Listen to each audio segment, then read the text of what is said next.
नमस्कार, भोजपुरिया helpers YouTube channel में आपका बहुत बहुत स्वागत है।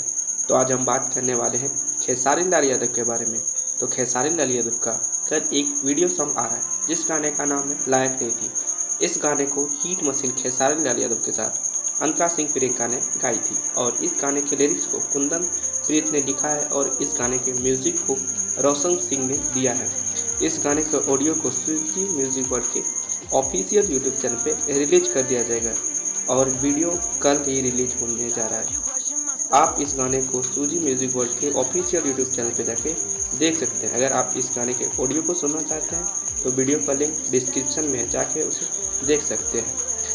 तो आप बताएं कि आपको ये हमारा न्यूज़ कैसा लगा। अगर आपको हमारा न्यूज़ अच्छा लगा तो आप हमारे वीडियो को लाइक कर दें और चैनल को सब्सक्राइब कर दें, क्योंकि हम खेसारी लाल यादव से रिलेटेड आपको वीडियो हमेशा देखने को मिलेंगे। धन्यवाद। हमारे चैनल पर आने के लिए आपका बहुत बहुत शुक्रिया।